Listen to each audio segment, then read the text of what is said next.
कि हम ज्यादातर सुनते आए हैं कि 3 24 होती हैं, भूतकाल की, वर्तमान काल की और भविष्य काल की। माता जी ये भूतकाल तो निकल गया, वर्तमान काल चल रहा है, तो ये भविष्य काल की 24 कब से बनना शुरू होती है, इसके बारे में हमें जानकारी दें। परम पूज्य आर्यका गणनी 105 स्वस्ति भूषण माता जी से बारंबार निवेदन। बंधु, पहला प्रश्न आया है कि 3 24 होती हैं, कितनी? भूतकाल की, वर्तमान काल की और भविष्य काल की। हम इससे ज्यादा देख ही नहीं पाते हैं, हम इससे ज्यादा सोच ही नहीं पाते हैं। 24 अनंतानंत हो चुकी है। कितनी? अनंतानंत, संख्यात, असंख्यात और अनंत। काउंट कर रहे हो? संख्यात जिसे गिन सकते हैं, कितना गिन सकते हो? लाख, करोड़, अरब, खरब,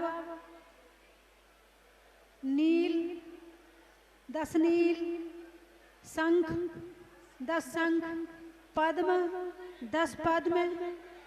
इसकी गिनती है संख्यात, यानी इतना आप गिन सकते हो, है ना? इससे आगे जो है वो असंख्यात।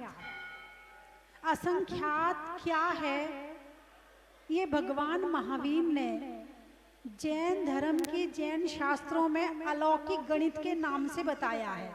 बहुत बड़ा है, बहुत बड़ा है।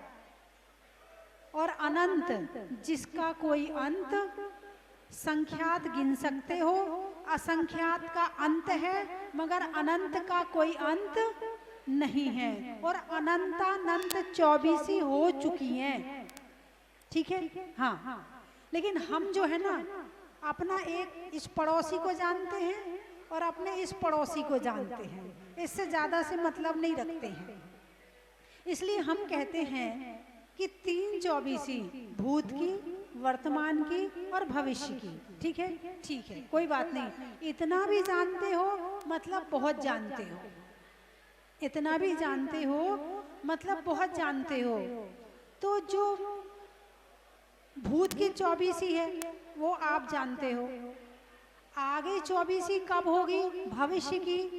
तो ये कौन सा काल चल रहा है? पंचम काल चल रहा है। फिर कौन सा काल आएगा? छठा आएगा, फिर छठा आएगा, फिर पंचम आएगा, फिर चतुर्थ आएगा, फिर 24 होगी, फिर 24 शुरू हो जाएगी। कौन सी वाली? भविष्य काल की। जब भविष्य काल की 24 शुरू हो जाएगी तो वो वर्तमान की कहलाएगी, और इस समय जो 24 है ये भूतकाल की हो जाएगी। ये 24 भूतकाल की हो जाएगी, और जो अभी हम वर्तमान में हैं ये 24 भूतकाल की कहलाने लगेगी। ऐसे ये क्रम आज से नहीं, अनंत काल से चल रहा है, और इस तरह से 24 होती आ रही हैं और होती जाती रहेंगी हमेशा हमेशा हमेशा। और भविष्य काल के प्रथम तीर्थंकर राजा श्रेणिक, है ना, वो होंगे। एक षट काल परिवर्तन है। कितने काल परिवर्तन है? षट यानी 6।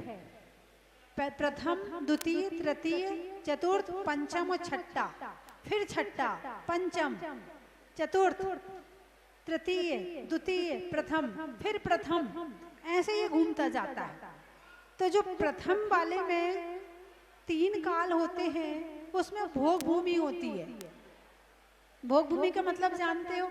भोगों की सामग्री बिना मेहनत के, बिना कमाए, बिना कुछ किए, बिना लड़े भड़े, बिना दुकान चलाए, बिना फैक्ट्री चलाए, बिना खाना बनाए, बिना कुछ किए जहाँ पर कल्प वृक्षों के माध्यम से भोगों की सामग्री प्राप्त हो जाती है उसे कहते हैं भोग भूमि।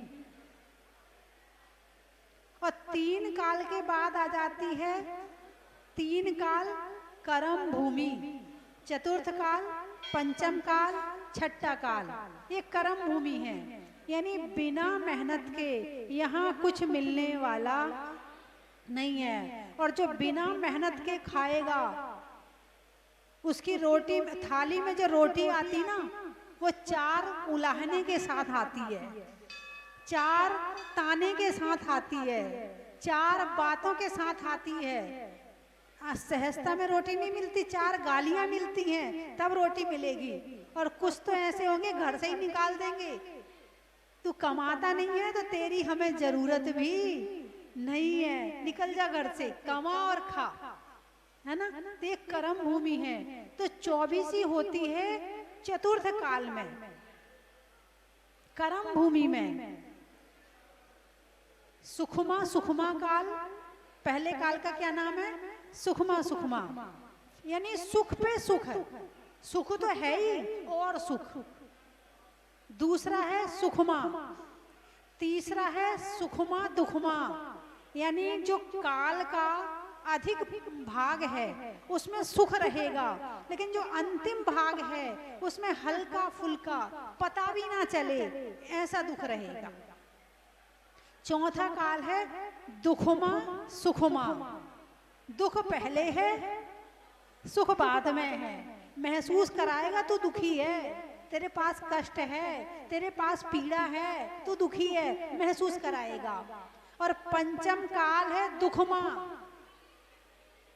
इसमें सुख नहीं है, लगता है कि सुख है, लगता है। सामने वाला अच्छे तैयार होके आया, अच्छे कपड़े पहन के आया, बढ़िया सोना चांदी पहन के आया, लग रहा है कि वो सुखी है मगर वो सुखी नहीं है। बोलिए हाँ या ना पीछे वाले, हाँ या ना? ऐसा हो रहा कि नहीं हो रहा? दिखता तो है, जिसके पास चले जाओ तुम्हें लग रहा ना कि ये बहुत सुखी है, जरा उसके पास 2 घंटा बैठ जाओ और घुल मिल के बातें कर लो, बस बाकी तो सब ठीक है, बस बेटी की शादी नहीं हो रही, बाकी सब ठीक है, बाकी तो सब ठीक है, आजकल दुकान कम चल रही है, बाकी सब ठीक है, बाकी सब ठीक है, बस थोड़ी कमर में दर्द रहता है, बाकी सब ठीक है, बस बाकी सब ठीक है, पड़ोसी जरा परेशान करता है, बाकी सब ठीक है। यहाँ पर दुख महसूस होता है। क्या महसूस होता है? दुख में लगता है कि सुख है, सुखाभास है, सुख नहीं है। हर सुख के पीछे दुख है, ये पंचम काल। और जहां दुख के ऊपर दुख आए वो छठा काल। तो अभी आप कौन से काल में बैठे हैं?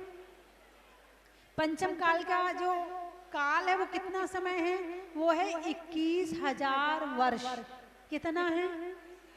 21,000 वर्ष में से 2,500 निकल गए। कितने निकल गए? 2,500। अभी 18,500 वर्ष और बचे हैं। आपकी आयु कितनी है? 50 साल ले लें, 50 साल मान लें, 50 साल तो जीना चाहोगे? चाहोगे कि नहीं वो बात अलग है, जी रहे हैं वो बात अलग है, जीना चाहते हैं वो बात अलग है। मरना नहीं चाहते फिर भी मरने के भाव होते हैं, जीना नहीं चाहते फिर भी जीने के भाव होते हैं। न जी पा रहे हैं न मर पा रहे हैं, यही स्थिति है ना। अभी मरने की स्थिति आ जाए तो हमें जीना है, और जी रहे हैं तो ऐसी जिंदगी से क्या फायदा जहां सुख ही नहीं है। कोई नाम ही नहीं लेता मेरा, मेरी इतना काम करते हैं कोई प्रशंसा ही नहीं करता मेरी, ऐसा होता कि नहीं? ये पंचम दुखमा दुखमा काल। पाँव में चोट लगी है फिर से चोट लग गई, दुख में दुख आता है। तो आपकी आयु कितनी और है? तो इस पंचम काल में आगे जन्म लेना है आपको? अरे बोलिए ना। अभी शादी होती है, 7 फेरे होते हैं, तो कहते 7 जन्म का साथ है। पाना चाहोगे 7 जन्म का, 7 जन्म का साथ? अरे बोलिए ना।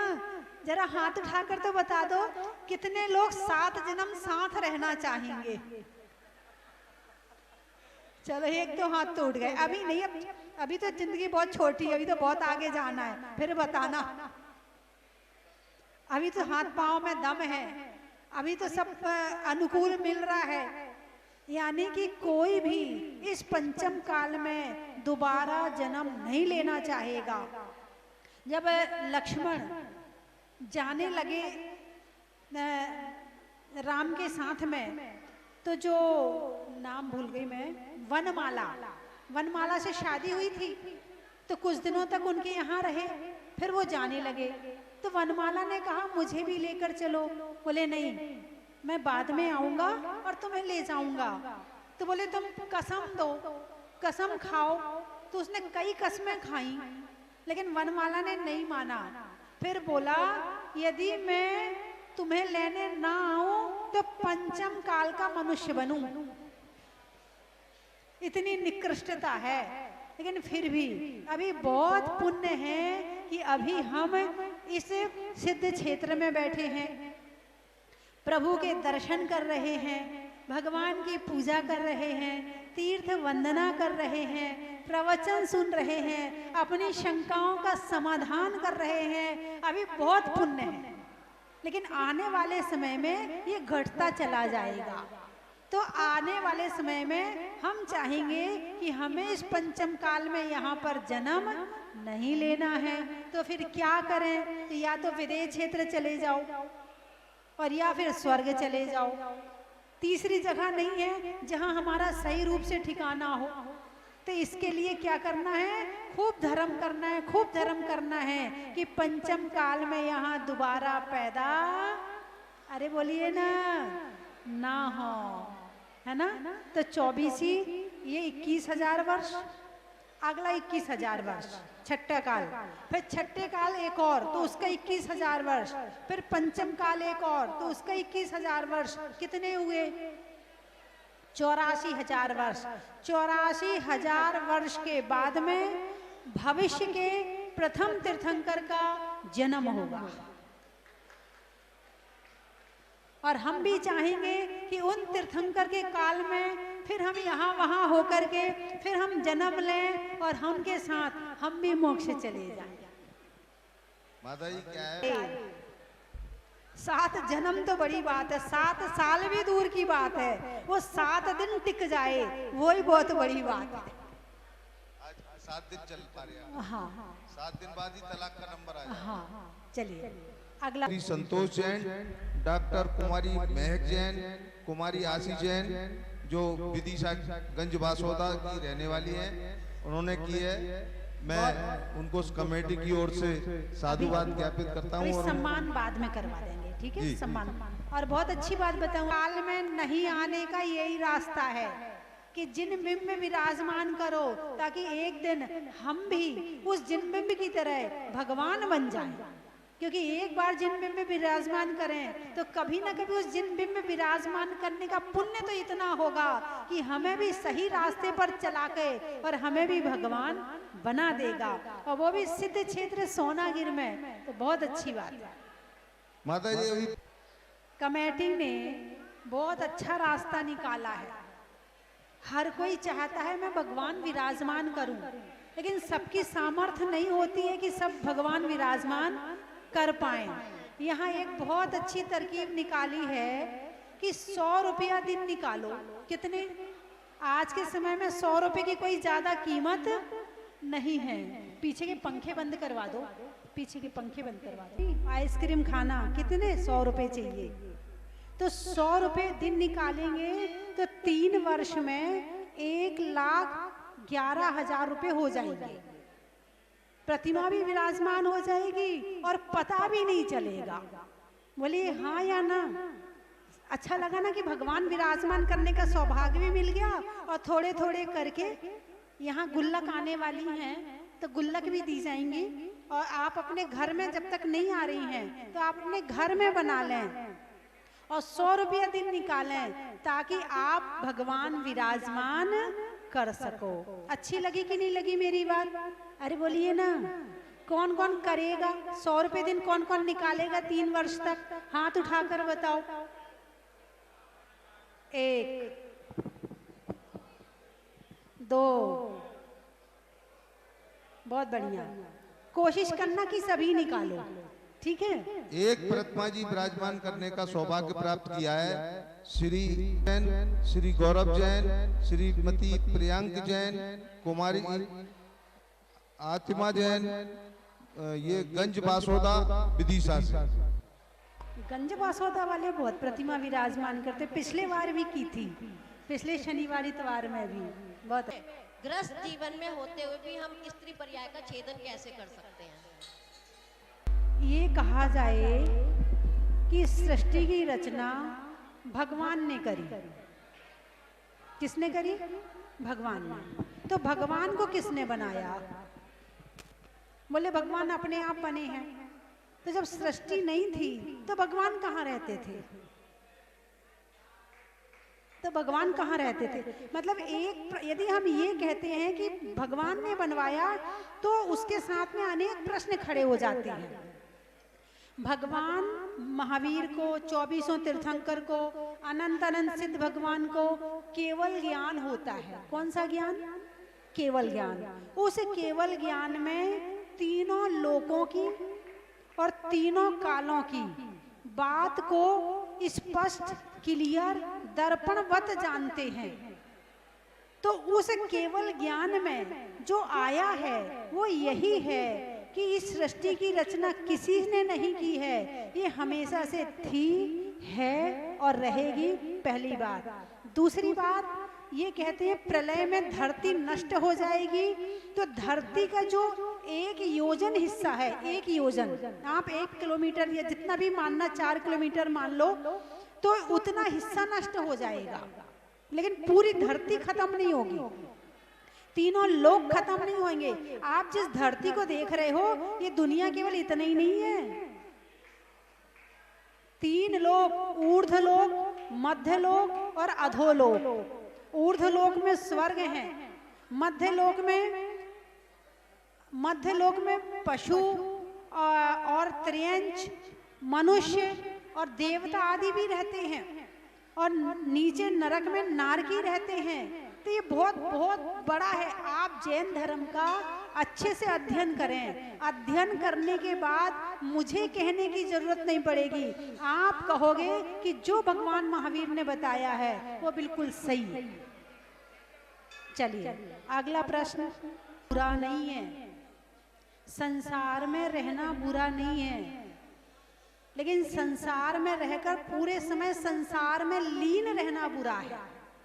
संसार में रहकर संसार को छोड़ के धर्म नहीं करना बुरा है, यानी धर्म नहीं करते तो वो बुरा है। आप घर में रहते हैं तो गृहस्थ धर्म है, पूजा करती हो?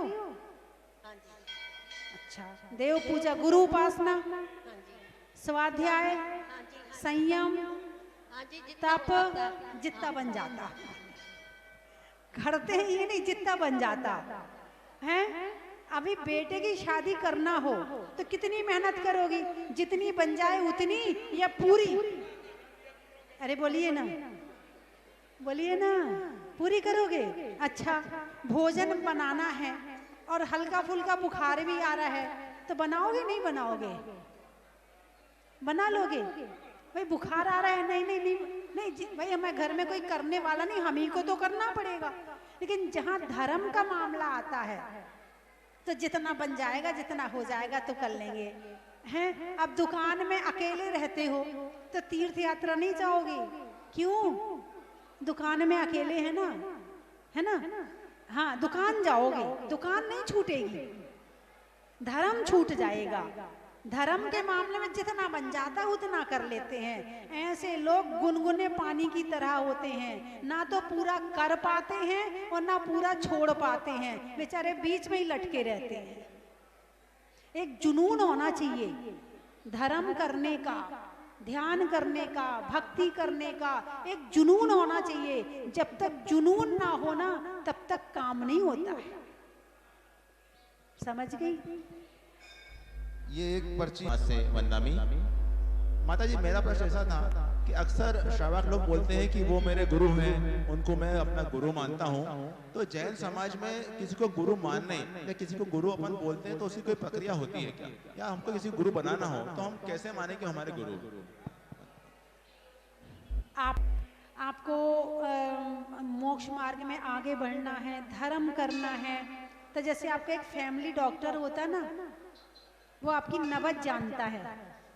यदि आपको बुखार भी आया है तो क्यों आया है, आपकी प्रकृति कौन सी है, ठंड के कारण बुखार आया है कि गर्मी के कारण बुखार आया है, कमजोरी में थकान के कारण बुखार आया है या किस कारण बुखार आया है, आपका फैमिली डॉक्टर आपके शरीर को अच्छी तरह से जानता है और उस हिसाब से दवाई देता है।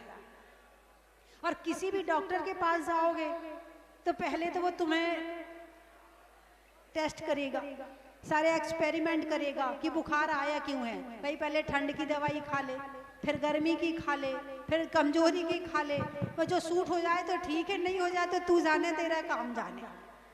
ऐसे ही यदि आप अपने जीवन में गुरु बनाते हैं तो वो आपका स्वभाव भी जानते हैं, आपकी शक्ति भी जानते हैं, आपकी सामर्थ्य भी जानते हैं, उस हिसाब से आपको नियम देते हैं और उस हिसाब से आपको मोक्ष मार्ग में आगे बढ़ाते हैं। धन्यवाद जी। गुरु सब हैं। गुरु तो ऐसा नहीं कह सकते कि जैसे पंच परमेष्ठी हैं सब बराबर है, 24 तीर्थंकर हैं सब बराबर हैं, मगर हमारे मन में बसे हैं कौन? पारसनाथ। सोना गिरा है तो चंदा प्रभु, शिखर जी गए तो पारसनाथ, जहाजपुर वाले, अरे जोर से बोलिए ना, मुनि सुब्रतनाथ। तो किसके हृदय में कब बस जाए उसका पता नहीं होता है। तो ऐसे ही जहाँ आपकी जन्म पत्री में कहते हैं मित्र ग्रह होते हैं। आप किसी के पास बैठते हो, आपको बहुत अच्छा लगता है, आपने बातचीत नहीं करी, आपने कुछ नहीं किया, मगर अच्छा लग रहा है, यानी आपकी जन्म पत्री मैच कर रही है। और किसी के पास बैठते तो लगता है ये दूर हट जाए, इससे बात ना करना पड़े, इससे बोलना ना पड़े। आपकी वो जन्म पत्री के जो ग्रह है ना, वो शत्रु ग्रह है। तो ऐसे गुरुओं से भी ग्रह मैच तो जरूर कहीं ना कहीं होता होगा, तुम्हारा, गुरुओं का नहीं। गुरुओं का तो जो है सो है ना।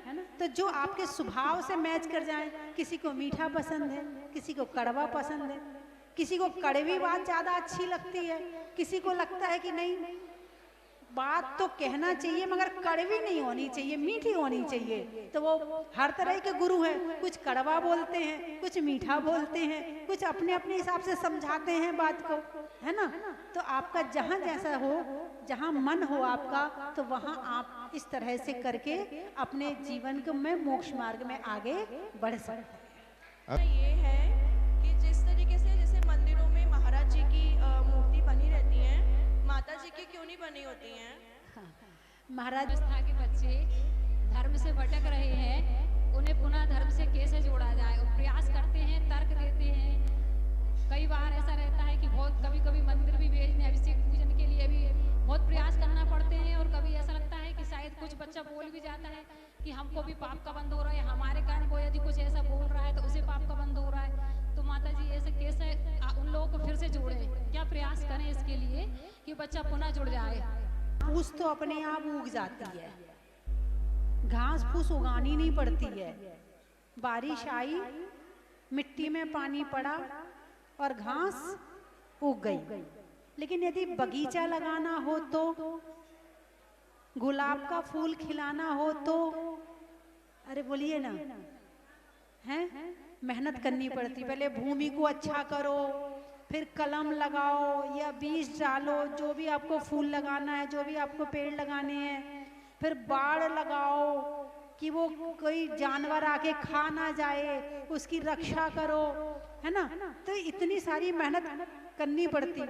ऐसे ही हैं बुरे संस्कार और अच्छे संस्कार।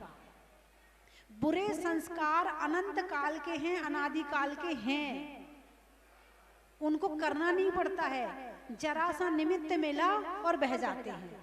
गुस्सा करने के लिए मेहनत करनी पड़ती क्या?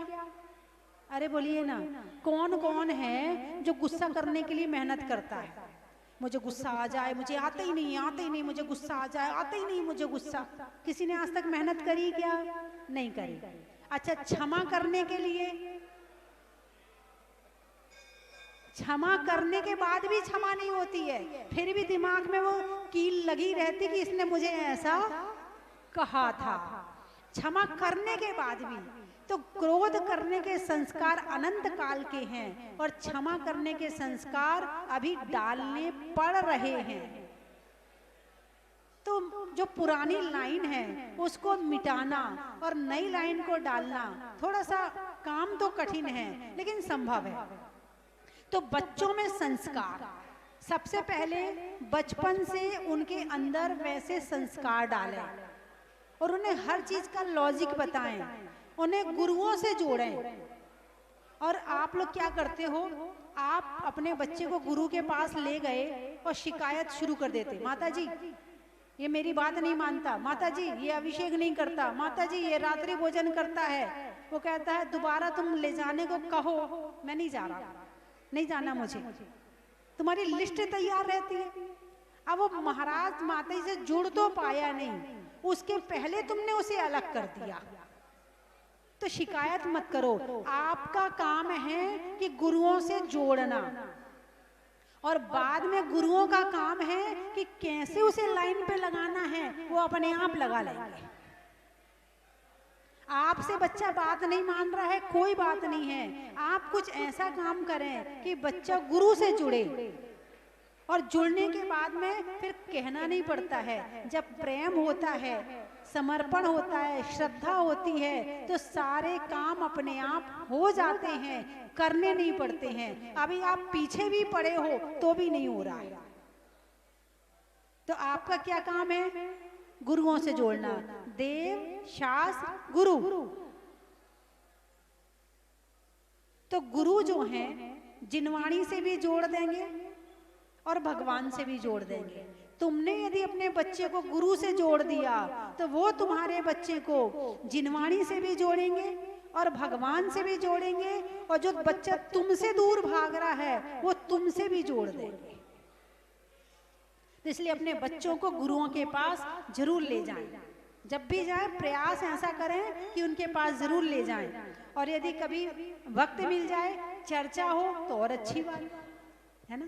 चलिए, जिस तरीके से मंदिर में चढ़ी हुई सामग्री को जब स्वाहा कर देते हैं और वो दोबारा नहीं चढ़ाई जा सकती, कहते हैं ऐसा, तो क्या जो मंदिर में छत्र मिलते हैं धातु के, उसको भी लोग मंत्र के साथ स्वाहा करके चढ़ा देते हैं, लेकिन कुछ ही मिनटों बाद वो दोबारा वहां चले जाते हैं और हम पर्ची कटवा के फिर ले लेते हैं। तो क्या वो चढ़ाना उचित है या नहीं? पूजा की है, जैसे आपने एक बार भोजन कर लिया, खत्म, अब उसका दोबारा यूज नहीं हो सकता है।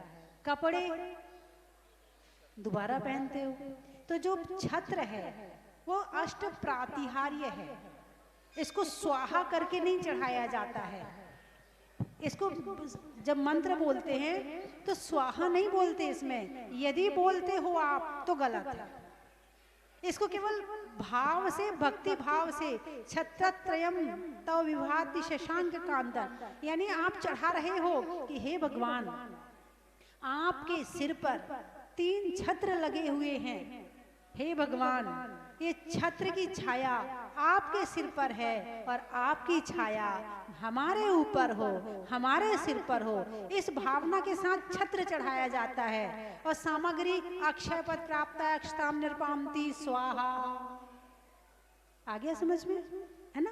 तो वो निर्माल्य है। ये छत्र, चमर, भामंडल, सिंहासन ये प्रातिहार्य हैं, ये निर्माल्य नहीं है। ठीक है।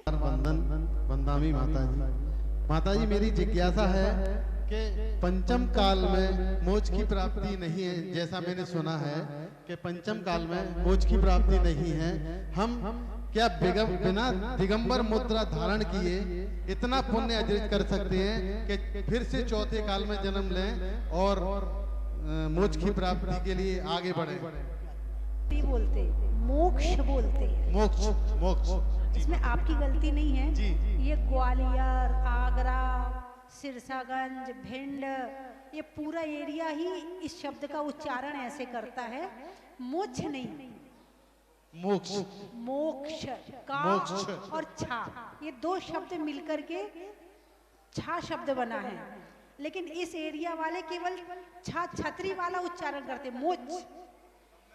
ये बात मैं इसलिए कह रही हूँ कि वो सब सुन रहे होंगे तो वो सुधार लेंगे इसको। अब मुझे ये बताओ, आपने मोक्ष को मोक्ष कहा, ठीक है, हैं? और शिक्षा को शिक्षा कहा, शिक्षा, शिक्षा ले ले, शिक्षा ऐसी तो बोलते हो, हाँ, शिक्षा ले ले। तो कक्षा को क्या बोलते हो?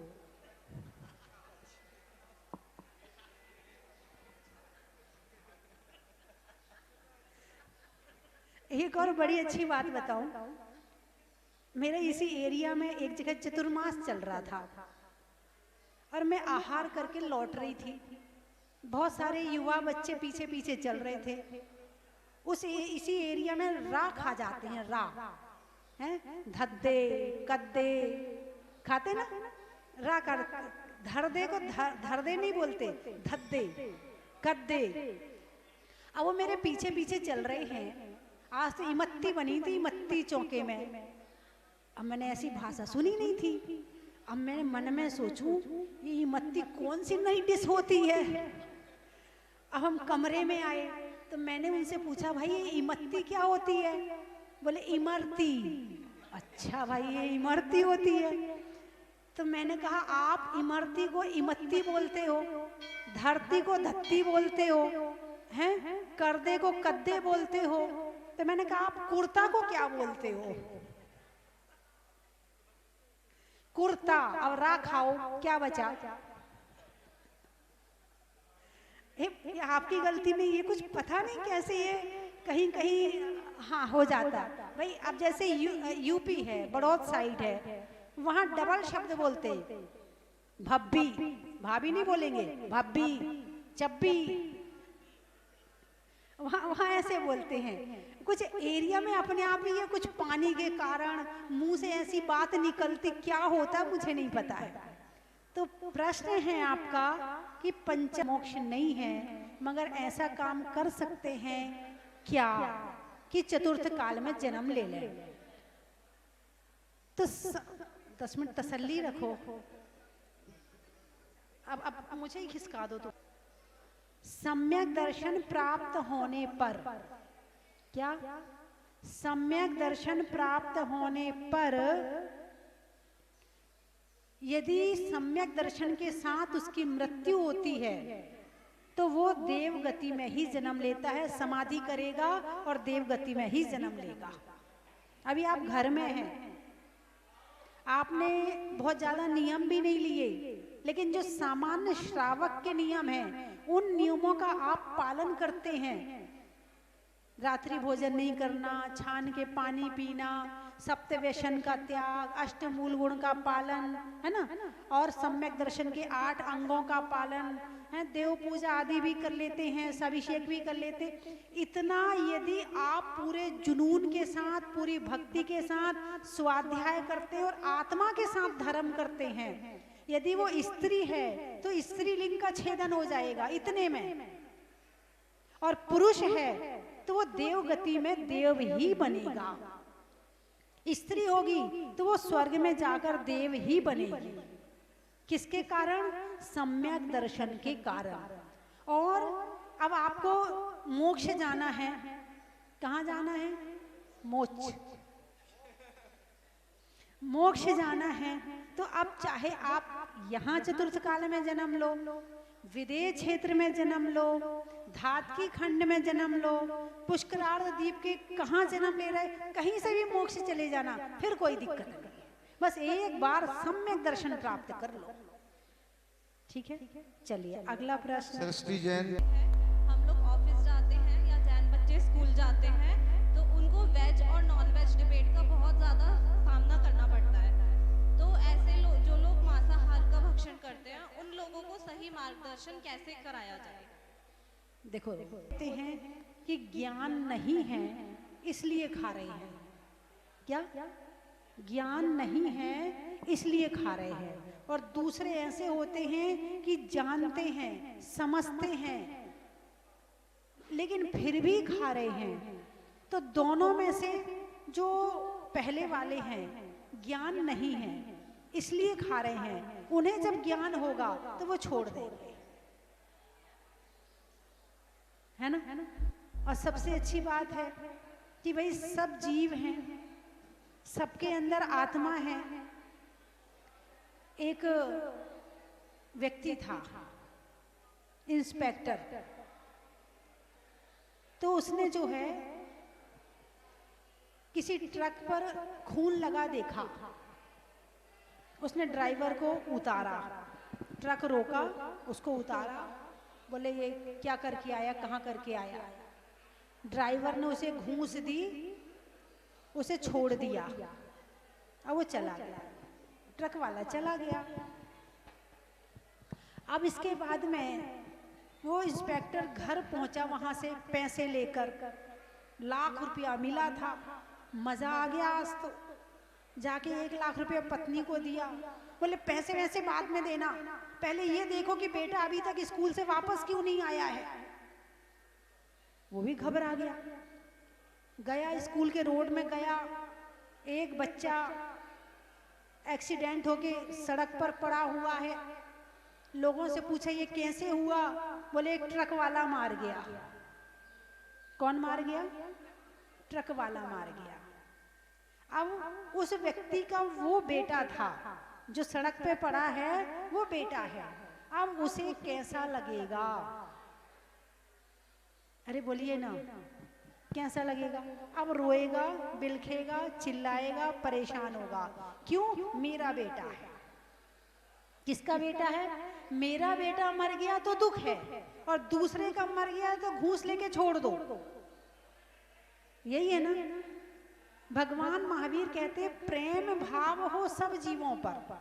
संसार के जितने जीव हैं, यदि सबके प्रति प्रेम हो जाए तो जितना दुख अपने बेटे के लिए है, उतना दुख एक चींटी के लिए भी होगा, एक मच्छर के लिए भी होगा, है एक गाय के लिए भी होगा।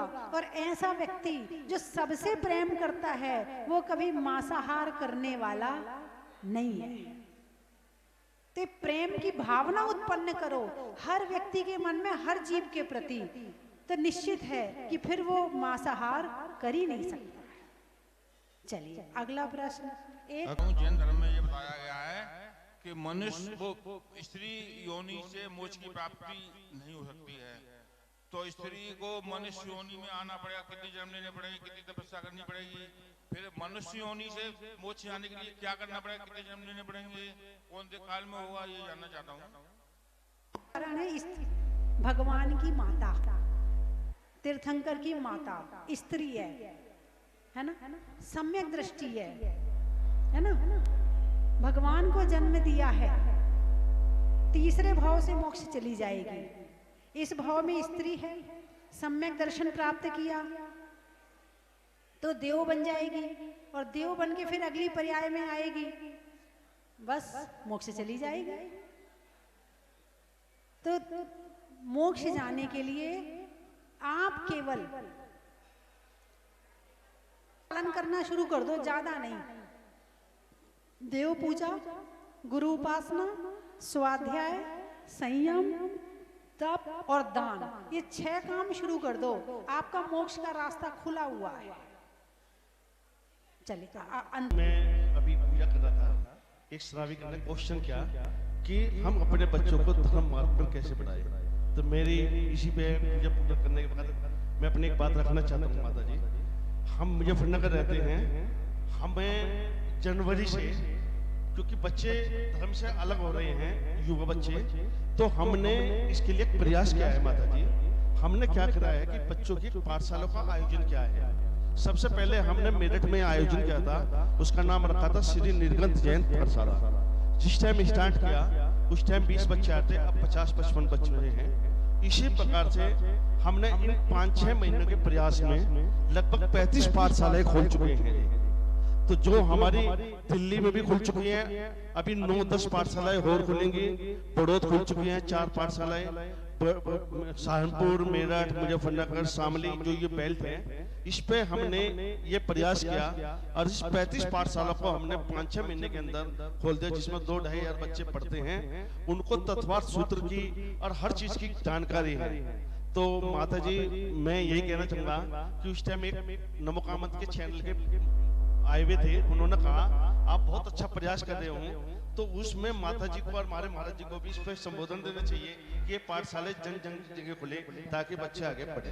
बहुत ना करें। और ये एरिया मेरठ का है ना? हम चाहेंगे ऐसी पाठशालाएं हर राज्य में, हर स्टेट में, और हर बड़ा शहर जो भी है वहाँ के 5-7 व्यक्ति मिलकर के उसके आसपास में जितने छोटे छोटे गांव बड़े बड़े हैं सब में जाकर के पाठशाला खुलवाएं, ताकि बच्चों में बचपन से संस्कार आएंगे और थोड़ा ज्ञान तो बच्चों को पाठशाला में मिल ही जाएगा, और वरना वो घर में तो सीखने वाला नहीं है। आपने बहुत अच्छा काम किया है, बहुत बहुत मंगल आशीर्वाद है, और आपके साथ जितने लोग जुड़े हैं उन सबको आशीर्वाद। माता जी, ये मानव मंदिर है। मैं तीन जाला का, मकड़ी में जाला का और खोलने में पाठशाला का, कर्म के हरने का, पर्वत पर झरने का, और सहस्त्रकूट में प्रतिमा विराजमान करने का। बड़ा ही महत्व है। हिंदी में मात्रा का, स्कूल में छात्रा का, आपकी सोनागिर की यात्रा का। बड़ा ही महत्व है। त्रियंचों में बिल्ली का, डंडा में गिल्ली का, और आने वालों में दिल्ली का। बड़ा ही महत्व है। रहने में भारत देश का, घोड़े की रेस का, और आने वालों में ऋषिकेश का। बड़ा ही महत्व। टियर का, छोड़ने में बियर का, और आने वालों में ग्वालियर का। बड़ा ही महत्व है। बड़े गांव का, सुधरने में भाव का, शरीर में पांव का, और आने वालों में बड़े गांव का। बड़ा ही महत्व है।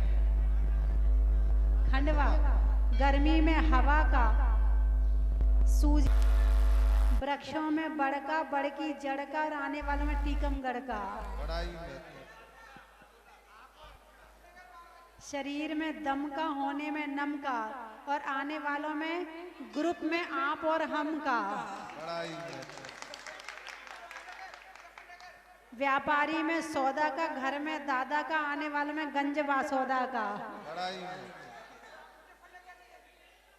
सिरोंज, अच्छा। लेने में मौन का, प्रश्नों में कौन का, और आने वालों में सिरोंज का। बड़ा ही। पानी में मगर का, चलने में डगर का, और आने वालों में मुजफ्फरनगर का। बड़ा ही। फूल में कली का, तपस्या में बाहुबली का, आने वालों में कुरावली का। बैठ गांव में दरा का, रंगों में हरा का, आने वालों में मानापुरा का। बातों में अगर मगर का, चलने में डगर का, और आने वालों में गांधीनगर का। खेत में खाद का, नहीं होने में विवाद का, और आने वालों में मुरादाबाद का। वहीं बैठे बैठे, अच्छा। बाल्टी में तली का, होने में बली का, और आने वालों में शामली का। गरुड़, अच्छा। होने में धर्म में आरूढ़ का, और नहीं होने में रूढ़ का, और आने वालों में बरुड़ का। कीरतपुर, गाने में, और आने वालों में कीरतपुर का। अच्छा। बातों में खरा का, रसोई में झरा का, और आने का। अच्छा। नहीं करने में कुड़कुड़ का, दो चीजों के जुड़ का, और आने वालों में हापुड़ का।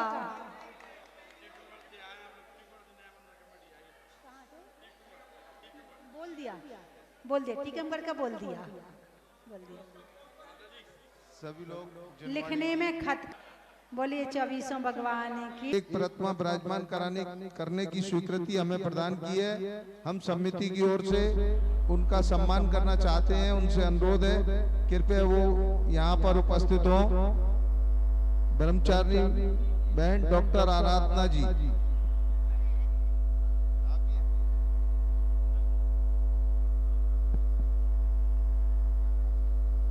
जिन वाणी के ज्ञान ते सूझे लो कालो